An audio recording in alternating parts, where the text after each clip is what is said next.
Hi all, ಎಲ್ಲರೂ ಹೇಗಿದ್ದೀರಾ? ಇವತ್ತು ಹೆಲ್ದಿಯಾಗಿರುವಂಥ ಮೇಥಿ ಪರೋಟ, ಮೆಂತ್ಯ ಸೊಪ್ಪಿನ ಚಪಾತಿ ಹೇಗೆ ಮಾಡ್ಕೊಳ್ಳೋದು ಅಂತ ನೋಡೋಣ.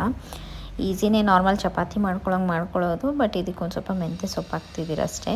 ಮೊದಲು ನೋಡಿ, ನಾನೊಂದು ಸ್ವಲ್ಪ ಒಂದು 2 ಇಡೀ ಆಗೋಷ್ಟು ಮೆಂತ್ಯ ಸೊಪ್ಪು ತೊಗೊಂಡು ನೀಟಾಗಿ ವಾಶ್ ಮಾಡಿ ಕಟ್ ಮಾಡಿಕೊಂಡಿದ್ದೀನಿ.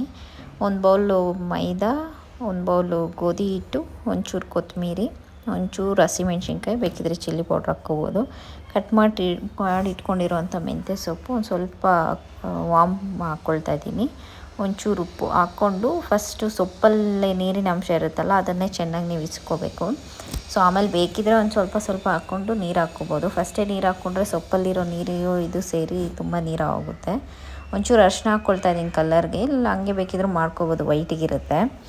ನೀಟಾಗಿ ನೋಡಿ ಲಟ್ಟಿಸ್ಕೊಂಡು ಕಾದಿರೋ ಅಂಥ ಹೆಂಚಿಗೆ ಎಣ್ಣೆ ಹಾಕ್ಕೊಂಡು ನೀವು ಸಿಮ್ಮಲ್ಲಿ ಒಂದು ಸ್ವಲ್ಪ ಸಿಮ್ಮಲ್ಲಿ ಇಟ್ಕೊಂಡು ಬೇಯಿಸ್ಕೊಂಡ್ರೆ 2 ಕಡೆ ಈಸಿಯಾಗಿರುವಂಥ ಮೇಥಿ ಪರೋಟ ರೆಡಿ ಆಗುತ್ತೆ. ದಾಲ್ ಚಟ್ನಿ ಇಲ್ಲ ಬರೆಯದೇ ತಿನ್ಬೋದು, ತುಂಬ ಟೇಸ್ಟ್ ಚೆನ್ನಾಗಿರುತ್ತೆ, ಹೆಲ್ದಿಯಾಗಿರೋದು. ಮಕ್ಕಳು ಟಿಫನ್ ಬಾಕ್ಸ್ಗೂ ರೆಡಿ ಮಾಡ್ಕೋಬೋದು ಅಷ್ಟೇ. ನೋಡಿ, ವಿಡಿಯೋ ಲೈಕ್ ಆಗಿದ್ರೆ ಲೈಕ್ ಮಾಡಿ, ಶೇರ್ ಮಾಡಿ, ಸಬ್ಸ್ಕ್ರೈಬ್ ಮಾಡಿ. Thank you.